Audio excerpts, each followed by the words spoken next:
What is blockchain? This is Hasan Mir. Welcome to my YouTube channel, Blockchain Future. If you can't explain it simply, you don't understand it well enough. Albert Einstein.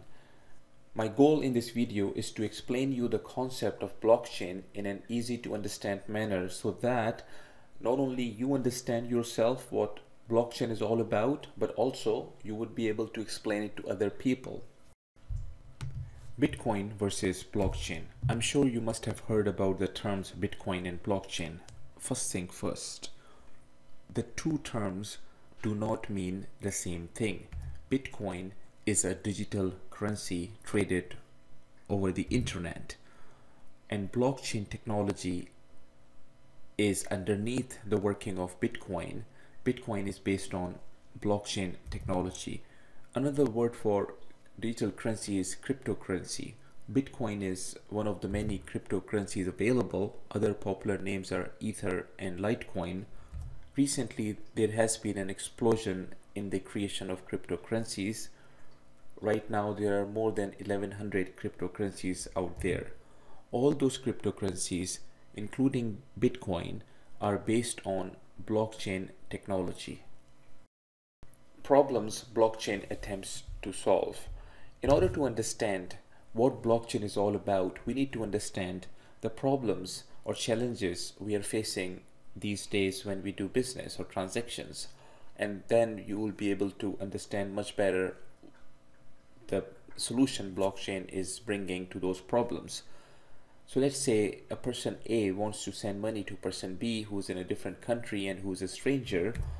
We need an intermediary or bank to do this transaction, because trust has to be there, and trust is created by the middle party who can check the identities for those two people and verify the bank accounts. So problem one, we need to depend on intermediary. Problem two, there has to be a fees involved, and that is again because of the fact that we have an intermediary in the picture. Not the full amount will reach the other side, fees would be deducted. Problem three is that the transfer is not going to be taking place within seconds or minutes. There would be a delay of hours or maybe days depending on the destination. So how things are working currently is giving us three challenges. Number one, we are required to depend on middle parties or intermediaries. Number two, there's a cost involved in the transactions. And number three, transactions are not immediate or fast, they are slow. So now we're going to see how blockchain would attempt to address these problems. The paradigm shift. So blockchain has a solution to the challenges we are facing, the way we are handling or managing the transactions. And one of the feature of blockchain is that it enables us to do business without requiring a trusted party or intermediary. And this is a big breakthrough. Some people even say this is a bigger breakthrough than the creation or invention of internet. When we say that middle parties will not be needed, in other words, we are saying trust was created first time by human beings using a software. So trust was manufactured by software, and that means no third party or middle parties or intermediaries will be required to do business. That means a revolution, that means a paradigm shift, and that means disruption. Imagine a world without the middle parties, for example, banks. It's important for us to understand the blockchain technology for this reason, because we have an impact. We have an impact on us, and we have an impact on our kids' lives. When our kids will grow up, they will see a different world, and that's why we need to understand what blockchain is all about. When we say intermediaries, what do we mean by that? And what is the function or role they are playing? So in a world full of strangers, when we need to do business, we need to establish a trust, because strangers do not trust each other, and trust is needed to do the business. So the solution human beings created to resolve this issue was the establishment of an intermediary which serves as a trusted body. So we all have learned somehow to trust the intermediary so that we can keep on moving things forward. So in this example here, a central ledger would be maintained which would have balances for each person and how much transaction is taking place, and this central ledger will be guarded and protected by the intermediary, which we all have to trust. Mysterious birth of something important.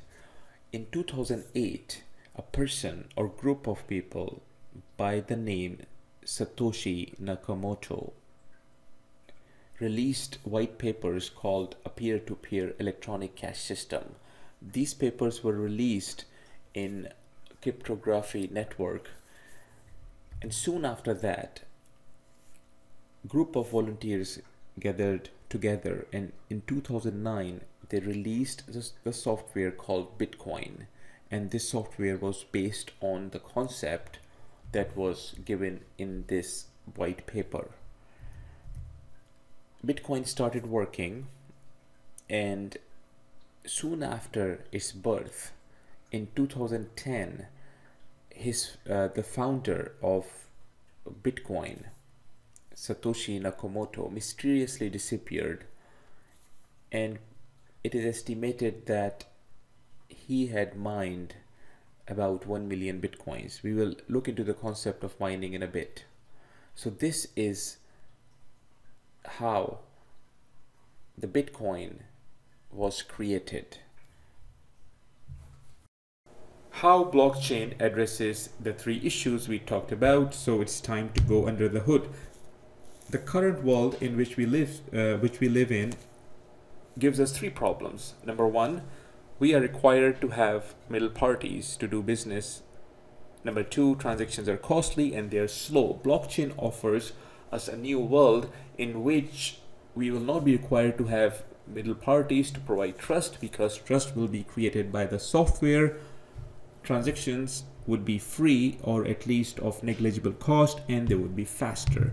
Blockchain provides us three principles that help solve the three problems that we just talked about. Those three principles are: number one, the ledger should be open. Number two, ledgers should be distributed. Number three, ledgers should be in sync. So let's take a deeper look at these three principles. Principle number one, open ledger. So let's say there are four people, A, B, C, and D, and they want to do business together. How things work right now, we will have a bank will have a ledger will have all the balances. Person A has $10 in his account, etc. And when the transaction will take place, those would be recorded in that ledger that is possessed by the bank, and bank will guard that ledger. It will secure it. The data will not be visible to anyone except for the privileged. So this is how things work right now. Blockchain, the person who created blockchain came up with a different idea. He changed the way things work. He said, instead of protecting everything in a ledger, and instead of hiding that information from everybody, instead of putting security guards in front of that ledger, let's open it up so anyone can see what transactions are taking place. So it's a paradigm shift. It's totally different way of doing things. So this open ledger, which is visible to anyone, not only visible, actually it's writable as well. So everybody has access to this ledger, and it will have information like this: person A has $10, B has $10, and etc, etc. Now if person A sends $5 to person B, there would be an entry going into this ledger, open ledger, A sending $5 to B. And if B sends $5 to D, there would be another entry in this ledger. Now this ledger is open, visible to anyone, So now if person A tries to send $10 to person C, anyone can tell this is an illegal transaction because person A does not have $10 in his account anymore. He started with $10, but he sent $5 to person B, so he's left with $5 only. So this ledger, as you're going to see later on, does not carry balances as such. It carries the activity, but balances could be derived on the fly by summing up all the activity. Okay, so each new transaction is added to the chain. You can see that we have had two transactions that took place in this example, so they're added here. Hence the word chain of transactions, blockchain. This is a simplistic view of blockchain. So block is not really representing one transaction, it's representing many transactions, but the concept of chain is pretty much the same. Okay, so that's great. We opened up the ledger. Anybody can see what's going on. Not only see, anybody can write to it as well. So it's open, right? Just like Wikipedia, you can go and edit any page. But that creates another problem. Single copy of ledger means it has to be guarded by some intermediary. Otherwise, I can go in and give myself $100 for free. So all a hacker has to do is to insert a false transaction in this open ledger. So how does this solve the problem? And this brings us to principle number 2. Distributed ledger. So the inventor of blockchain said, we are not only opening up the ledger to public, we are also making it distributed one, meaning it's not stored at any central place. Multiple copies of that ledger will be maintained by various people. So there is no central place where you can go and say this is the ledger. No, it's not in any bank. It's not in any physical location. It is distributed all over the place. So that means intermediary is no more needed. The paradigm shift that we had talked about. Anyone can choose to maintain a copy. They are not employees of any company. They are normal people like you and me, and we would say, okay, I want to maintain one copy as well, but not for free, of course. We need some incentive to do that. So we would become miner.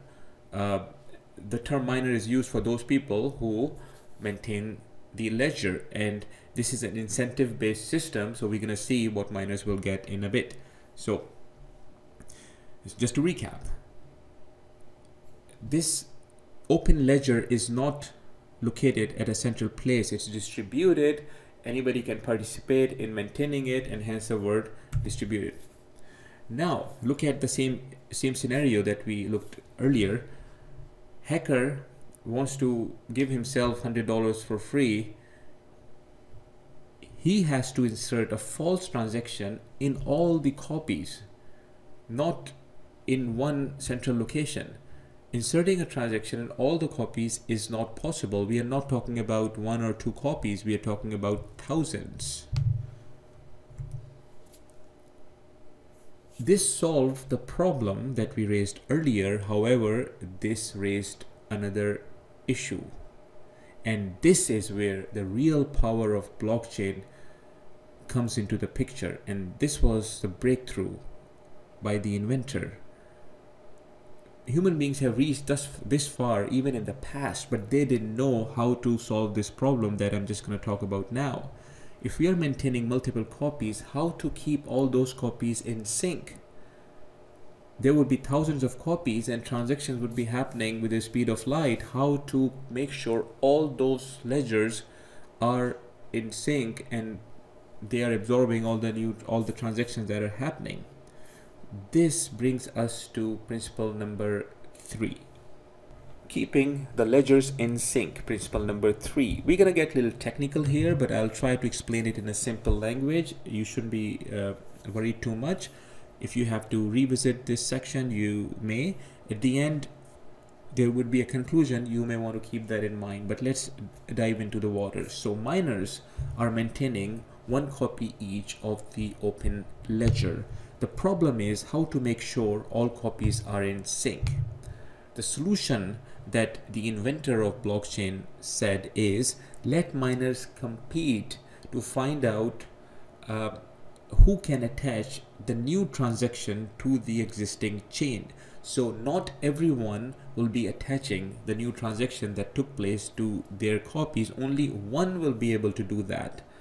And he said, let them compete to find out who is the winner.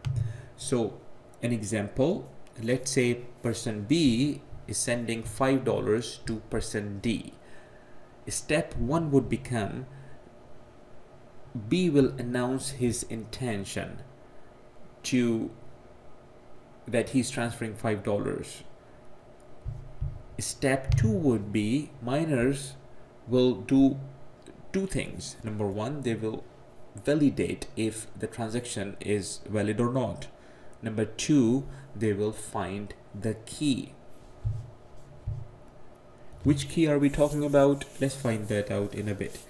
Validation is step 1 that miners will do. It's pretty easy. We said ledger is open, anybody can take a look at it, so we know what the balance is for person B. All we have to make sure is the money he's sending out from his account is less than his balance. Okay, so that's a validation. Anybody can perform, all the miners will be able to perform it.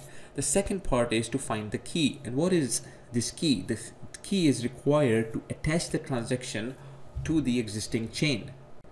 A unique digital number is needed to attach the transaction to the chain. And this is a large number, and there is no formula to find out this number. The only formula is the trial and error. So miners will try to find the key, and how would they find that out? They will be using the computational power of the computer or hardware they have to find out that key as soon as possible by using the trial and error. So they will be going maybe in a sequential loop or some other trial and error mechanism, but there is no formula to find this key out. Whoever is able to find the key first will be the winner. So the winner will attach the transaction to the chain. He will announce the key to others and will receive financial reward. Other miners will update their copies, and then they will look forward to compete in the next round, and they will try to win the next round. Some questions do pop up in our mind. Let's say I'm a node, a miner, and I just announce a false key just to win. What will protect other people from me hacking the system like this? If I do like that, other miners will not be able to append the new transaction with my announced key, because I have to announce the key if I find it, and my hack attempt will be caught, and I'll be blacklisted as a bad node. Another question pops up in our mind is, why do remaining nodes have to add the record or transaction to the chain? If one miner has found the key, he's the winner, very good. Other miners can move on and may go to the next round of competition, and maybe they will try to be the winner for the next transaction. Why do they have to attach the transaction for which winner is somebody else? The answer is, they can only compete in the next round if their ledger is up to date. So they do have to attach the transaction using the key announced by the winner. Okay, so let's summarize what we discussed. The inventor of the blockchain said that miners would be maintaining one copy of the open ledger, and they would be competing in attaching new transaction to the existing chain. Only one person would be able to do that, and he would be the winner. Winner has to find the key in order to attach the transaction to the chain, and the key is a large number. There is no formula to find that other than just using trial and error, and miners would be using computer resources to do this trial and error exercise. And as soon as the winner finds the key, he will announce it after attaching the transaction to the chain to all the other miners, and they will attach that transaction to their chain as well to make the ledgers in sync, and so that they can move on to the next round. So what's the idea behind all this? The idea is to create randomness. And why this randomization? This is important so that no one person can establish monopoly. One person or one group can establish monopoly. Winners will be equally distributed among the network, or uniformly distributed among the network. This is important. This was the only way to make sure that there would be different winners and they would be uniformly distributed, so that everybody's getting a fair chance. So here is a recap one more time. There are 3 principles in a blockchain processing. Ledger has to be open to public. It should be distributed. There is no central place where it's capped. It's capped at miners, and they are given incentive to keep it or to maintain it, and they would be in sync. And how they would be in sync? By giving incentive to the miners to mine the key to attach the transaction. Okay, so the blockchain and Bitcoin, let's call it version 1 of blockchain. They both came together in a package created by a person called Satoshi Nakamoto. 2008 the concept was released in the white paper. 2009 Bitcoin was created, and it created some revolution. Then came version 2 of the blockchain, Ether and smart contracts. So let's take a look at what is Ether and what is smart contracts. In 2014, a Canadian named Vitalik Buterin, he looked at the blockchain of Bitcoin, and he wanted to add more intelligence into it. Bitcoin does offer you capability of storing basic programming logic in there along with the transaction, but it's very limited. So he created a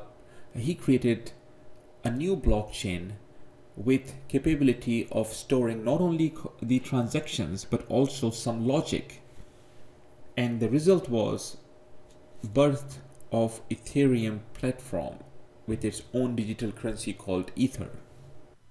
The term smart contracts is used with Ethereum platform. So Ethereum platform enables self-executing payments when certain conditions are met. So let's take a look at some examples. Okay, let's say there's a person who wants to pay to the supplier, but only when delivery is confirmed. So what we can do is we can create a smart contract. This person will pay $10 to the smart contract.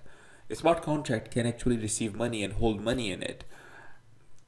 And when delivery is marked as confirmed, then smart contract will send $10 to the supplier. This is only possible using the smart contracts. Let's take a look at another example. So let's say there's a company, a startup company, who is collecting funds from investors. We can create a smart contract and we can put a condition in there. If collected funds amount to more than $1 million, then funds will be transferred to the startup. Otherwise, we will refund the money to the investors because we did not reach our target. Bitcoin is the market leader in cryptocurrencies, and Ether is following it, catching up very quickly, in fact, but still the gap is large enough to say that Bitcoin has become a de facto standard of exchanging payments. If we're talking about smart contracts, then Ether is the standard. So there are corporations who are creating applications using Ethereum platform, using Ether cryptocurrency for different purposes. But as far as exchanging payments are concerned between two parties, Bitcoin has become a standard. So here's a comparison real quick. Both are digital currencies. Ethereum offers sophisticated smart contracts as compared to Bitcoin, which has limited programming capability. Bitcoin is a mode of payment. For example, A pays B $10, while Ether, you can make intelligent payments or park your money in smart contracts. So we can have a scenario like A send B $10 if we have reached certain date and balance is reduced by a certain amount, for example. So Bitcoin was born in 2009, Ether was born in 2015. So at this point, we understand what blockchain technology is, what Bitcoin is, what Ether is, and what smart contracts are. That's good to know, but what is the impact on the world in which we live in? Okay, so blockchain technology enables data and contracts to be stored as transparent. Remember, this is open ledger, everything is visible. Immutable, whatever has gone in the chain cannot be changed. Nobody can update, we can only insert. This is important to understand. And decentralized, there is no central place where you can point out and say this is where the data is sitting. So data is transparent, immutable, and decentralized. And that makes the data secure from errors and hacks and outages, and also auditable. So that was the impact on the data. Impact on overall organizations would be they would be more efficient and secure, and the economy would have less corruption and less wastages. Corruption will be reduced because there is no chance, or let's technically be correct, less chances of hack. If hackers cannot hack, then corruption will be reduced. Wastage will be reduced, or processing will be more efficient because there will be less parties creating trust in the system. Trust will be created by the software. Disruptions. The blockchain technology is impacting and will impact the way things are working in the world in which we live in.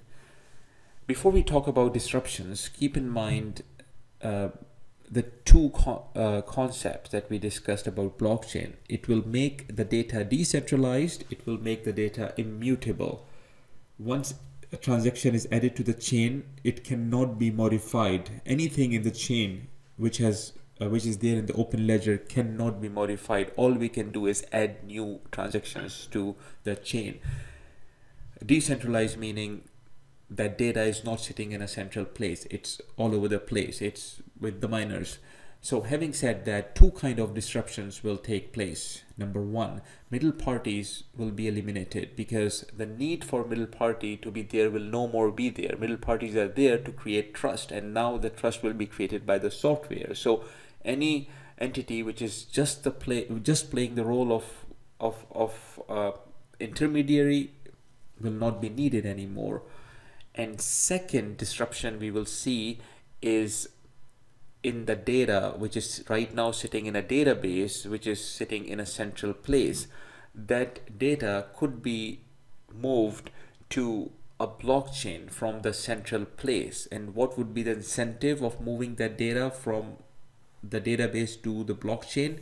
Incentive would be to have a secure data on which all the parties can trust. So the real impact of blockchain would be the elimination of middle parties, but I've seen in some scenarios attempt is being made to just apply one aspect of the blockchain, which is to secure the data. So I'm going to give you some examples of both the aspects of disruption. Okay, so let's see some examples of middle parties that could be eliminated. A payment is a common example. We have a sender and receiver, they have to go through the bank. And this has already started happening. People are using Bitcoin through the app on their smartphone. So many people do not have access to the banks right now, and they have access to the app and they have access to the blockchain. And the fees to send the money to some countries is really astronomical. if you use the banking system, but blockchain is cheap, almost free. So we are already seeing this scenario taking place. I don't know how events will unfold, and I don't know how banks can fight this, but I'm keeping an eye like everybody else, how future is unfolding in front of us. But I can tell you the impact is huge of this technology. Another example, right now we have agencies between the buyers and the artist. Artists create music and agencies are having their cut. In future, it's going to be direct. Buyers can buy music directly, and royalty is going to go directly in the pockets because middle party is no more needed.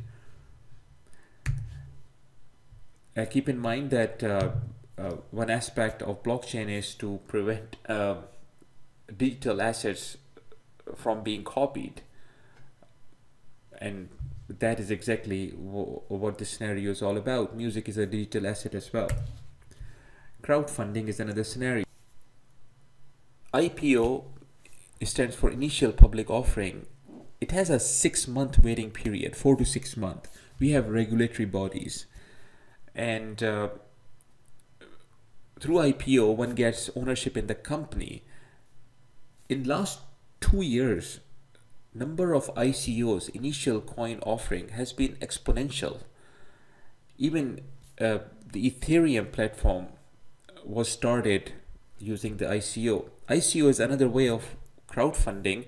Instead of issuing the ownership in the company, you are issuing stake in the project and you're issuing tokens. And when your company progresses, the value of the token increases. And you bypass all the regulatory bodies and you get the money, and investors can read the white papers that you have issued, and if they want to invest, they would invest. So this is another example of middle party being eliminated. Charity is another example. We have reputed firms doing noble task of collecting money from donators and sending it to the charity-based projects. Now those middle parties are no more needed. Donations can be made directly to the project. In all these examples that I have provided, work has already been started. There are companies who are working on these concepts. It's not like as if this is just a concept and one day somebody will work on it. Work is already started on all these concepts. So another example is job agencies work as a middle party between job seekers and employers. Job seekers now can directly apply to employers. Employers can see the whole history of job seeker. It's going to be in the blockchains, and there's not going to be any central database, and it's going to be reliable. As soon as job seeker joins a company, a transaction can go in the blockchain saying that this employee has joined this employer, and this will keep on happening as he keeps on changing the job. So the whole tree of his experience will be sitting in a secure environment, and everybody will have a satisfaction that this is a secure database because it cannot be hacked. Voting is another example. Election Commission's database is no more needed.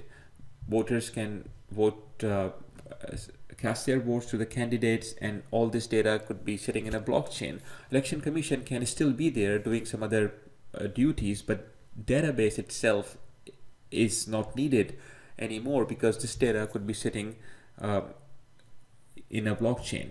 So these were the few examples for middle parties that could be evaporated. Now I'm gonna discuss some examples for the second aspect that we talked about. Another aspect of disruption would be the source of truth will move from central databases to blockchain. Here's one example. Let's say you're holding a tomato in your hand. You can take out your smartphone, scan the tag of the tomato, and it will give you the full history of where it was produced, the delivery path it took, the temperatures it has been exposed to, is it organic or not, and you can rely on that information because this information is coming from blockchain.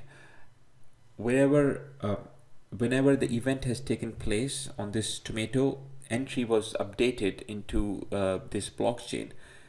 It's not like some company is maintaining a database which can never be hacked. This is a blockchain database which is secure. This is an example. Similarly, you can apply the same concept to the employees. Whenever they go to different employers, their history could be maintained in the blockchain, as we have already talked about. Okay, so right now in today's world, a voter cannot say by 100% surety if its vote was counted in the election. But in the blockchain world, you can say by 100% surety by checking the records in the blockchain. The blockchain technology will disrupt many areas, including charity, crowdfunding, supply chain, cloud storage, jobs, private transportation, Internet of Things, retail, cybersecurity, payments, music, energy management, healthcare, government, voting. Now it's time to look at the concept of digital wallet. So you need to create a digital wallet in order to trade cryptocurrencies if you want to go that route. So here we're gonna just discuss the concept at a really high level so that you have some basic idea. Okay, so to send or receive money, you need a digital wallet. So we have a receiver, we have a sender. So money is coming out of sender's digital wallet going into receiver's digital wallet. Now imagine your email account. If you want somebody to send you an email, you will give him the email address and you will keep the password to yourself. Okay, so the person cannot send you an email without knowing your email address. You cannot check the email without entering or knowing your password. Similarly, digital wallet has two components to it: public key and a private key. Public key is also known as public address sometimes. So if you want to receive money from somebody, you will have to give him your public key. The person will send you the money to the public key. And in order to access your wallet, you need your private key, which is technically password to your wallet. So if you give somebody your private key, the person can access your wallet. Basically, nothing can stop that from happening. Nothing can stop the money going from your account to somewhere else if you do that. So just like you will never share your email password with somebody. So here's an example. $100 is sent from person A to public key 1234, which belongs to person B. Okay, so technically money has been transferred from one wallet to the other, but in order for person B to access his account, he would need to know his password or the private key. So person B will log into his wallet using his private key, and then he can do whatever he wants to do with that money. Hacking the blockchain. So let's wear a hat of a hacker and see what will prevent you from doing something bad. So why can't a hacker send false message to the blockchain saying that someone is transferring him $100? Okay, so let's say this message is broadcasted to the blockchain: transfer $100 from wallet 1234 to wallet 5678, which belongs to the hacker. Wallet 1234 belongs to you. So that's your public key. So we are saying transfer $100 from your wallet to hacker's wallet. What will prevent this from happening? In other words, how would the blockchain know that this message is really coming from the owner of the wallet 1234? One thing that we all know, the owner of the wallet 1234 will also have its private key. So one option, let's say, would have been that the broadcaster will also broadcast his private key so that everybody would know, yes, this message is really coming from the owner of the wallet 1234, because we can see the private key in the broadcast. But then everybody would know the private key, and this would defeat the whole purpose. So private key of the sender is not broadcasted with the message for obvious reason. Just like you will not give your email password to other people, you will only share your email address. then how would miners know that the message is really coming from the owner of the wallet 1234? This brings us to our next topic of hashing. So following are the components in the broadcasted message: sender's public address or public key, receiver's public key, hashed security key, and the amount. So we are transferring this amount from sender's address to receiver's address, and this hash security key is used to make sure that this message is really coming from the owner of this sender public address. In other words, this message is really coming from the person who has access to the private key. So without sharing his private key, the sender was able to satisfy the miners that he is really the owner of the private key just by sharing his hashed security key. So what is this hashed security key? This is a hash number based on your private key. This is a one-way street, meaning you cannot derive your private key from your hash security key. You can only derive your hash security key from the private key, meaning if somebody has access to your security key, he cannot generate your private key, but he can at least tell that person you are the person who has in your access the real private key. So in other words, you are telling the other person that you are in possession of the money without showing the money. That's what it is, and this can only happen in cryptography world. So this answers the question, why can't just hacker announce a false broadcast and have some dollars get transferred to his wallet? No, because the message has to come from the owner of the wallet, meaning the person who has in possession the private key of the wallet, and the security key has to be part of the announcement, and this makes sure that the announcement is coming from the person who is in possession of the private key. And this hashed function is a one-way function, as we discussed. We can generate hashed key security key from the private key, but not the other way around. Now another question may pop up in your mind: why can't a hacker modify the open ledgers in his favor that are maintained at miners? Well, technically yes, that could happen if hacker has in his possession access to 51% of all the miners, all the computers used by the miners. This can happen, but will he be able to access 55% of the computers or the hardware miners are using? This is something for you to think about. In blockchain, the concept of voting is built in, meaning if discrepancies exist among ledgers, what most ledgers say is considered as the universal truth. And this voting mechanism takes care of various issues, including the hacking attempts and also the network related delays.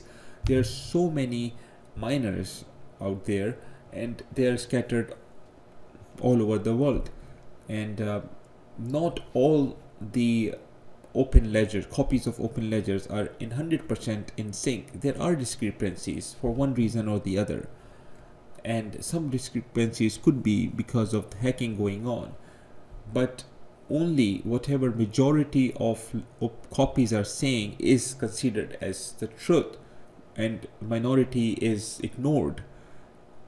That means if I am a hacker and I am trying to insert some false record in all the copies of the open ledger, I have to insert that record in more than 50% of the copies, which is technically not possible. I have to be a really, have billions of dollars with me to do that. So in order to hack a big amount, I will not be spending more than that amount. Regulated by algorithm. Okay, so how is a new currency born in cryptocurrency world? New coins are created on the fly as an incentive to be given to the miners. So the point here is that total supply of the coins is finite. It's not like we don't know how many more coins will the central body be creating. We know, because the new currency is created not by any group of people. It's created by the algorithm, which is already stored in the logic. Okay, so for example, in the Bitcoin world, by the year 2040, 21 million Bitcoins will be created, and that's it. It's going to end at that point. No more Bitcoins will be generated. And to date, as of now, about half of those coins are already generated. Now compare that to the fiat currency that we use, like US dollars or Canadian dollar, for example. Central bank could create or publish or print new currency whenever they need. So supply is not finite. We don't know how many more dollars will be printed in next 5 years. So this is one of the difference between the cryptocurrencies and fiat currencies. Okay, so we understand the concept of blockchain. We understand how the Bitcoins is working, what is unique about Ether. Let's take a look at where do we stand right now. So this is the graph for the price of Bitcoin. You can see what happened from 2013 till today. We are in December 2017. Last I checked, the price was 13,000 US dollars. Okay, so this is an exponential growth, and same thing we can see on Ether.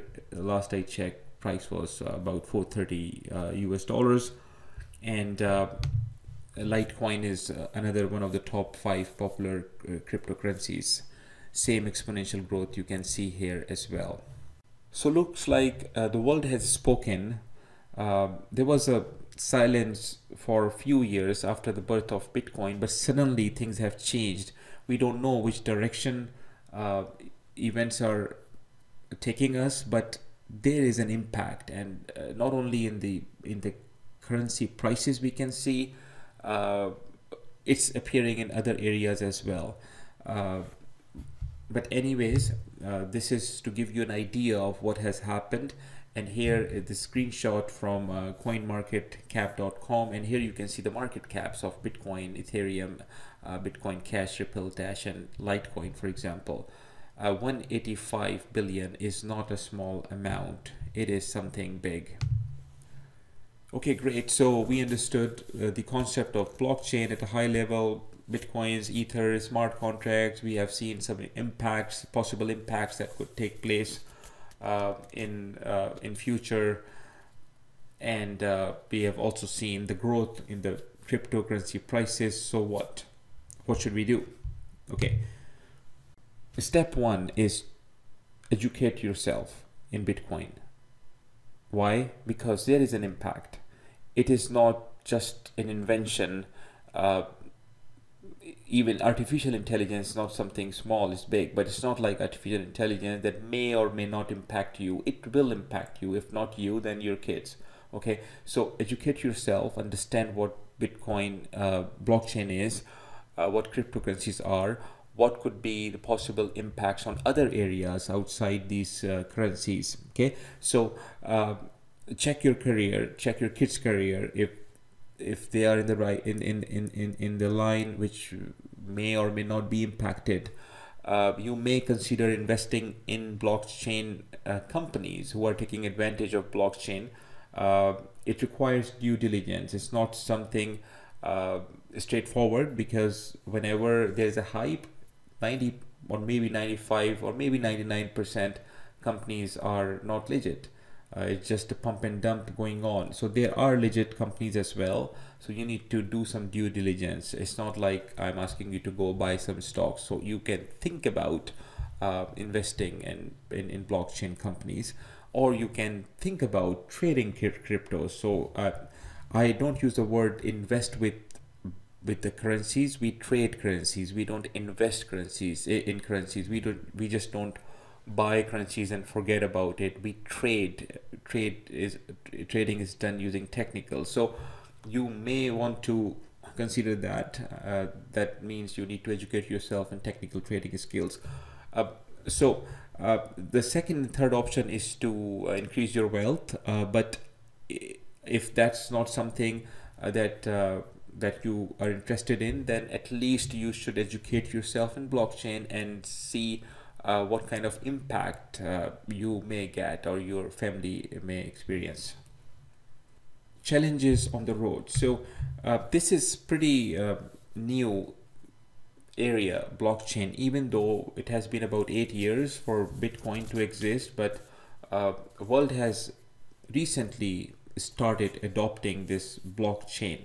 So as I said, if you are investing, then it's very important to differentiate between legit companies and pump and dump startups. So it requires due diligence, and there is a extreme high volatility in the cryptocurrencies market. So if you are doing trading, you need to educate yourself first. So I'm repeating those 2 points again because of their importance.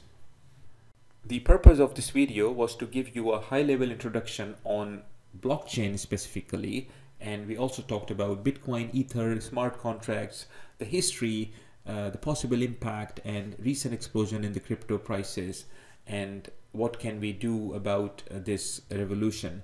I hope you have learned a thing or two from this video, and I thank you for your time. Thank you for spending time on my video. I'll be putting on some more videos covering details on specific topics, and I hope you will look into those videos as well. Thank you again and have a nice day.